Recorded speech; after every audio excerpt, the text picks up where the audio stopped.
If you have a flat tire or a tire blowout because of improper tire pressure, the first thing you need to think about is safely steering your truck out of the road. Pull off to the side of the road as far as possible. If you can, turn into a parking lot or side street. If you are not able to get out of the road, you run the risk of having your truck hit by another truck. In such a case, get out of your truck and wait for help by the side of the road. Do not try to change your tire in traffic. Changing a tire can be one of the most troublesome and streaky things a driver has to do while on the side of the road.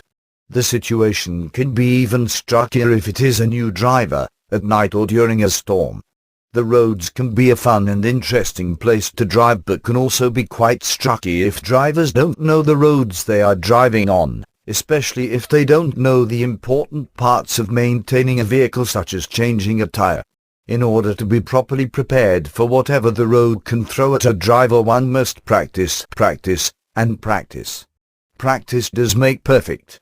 Practicing how to change a tire can help with easing the nerves and questions when the time comes for the first time in a real situation.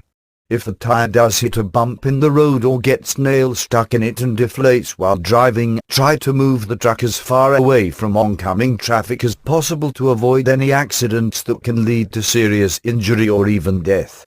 If at all possible, get the truck to a rest stop or a parking lot. The first step in changing a tire is placing the truck in park and making sure the vehicle is on level ground. Never change your tire on a hill. Put a block in front of the front tire if you are changing a rear tire and vice versa. The next step is to remove the spare tire and the jack from the trunk of the truck.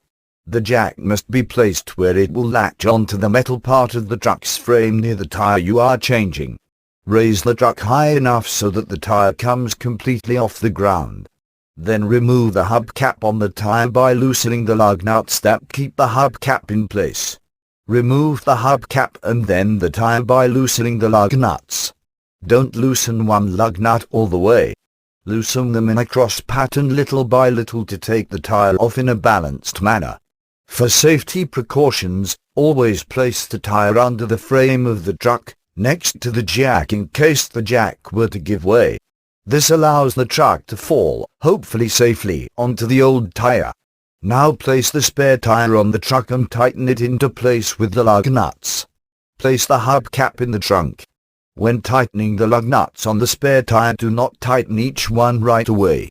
Tighten one a little bit, then move on to another, and another. Once you tighten them a little bit, start the process all over again until they are all tightened and the spare tire is attached to the truck evenly.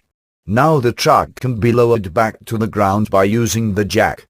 Remove the jack from under the frame of the truck and place it, along with the broken tire, in the trunk of the truck. Check your surroundings for any other tools used and drive away. Before pulling away, make sure to tighten the nuts again to make sure the spare is on securely and evenly balanced. The final step is the easiest one, taking the tire to the mechanic to be repaired. Then it will be time to repeat the process all over again when putting the new tire back on the truck and removing the spare.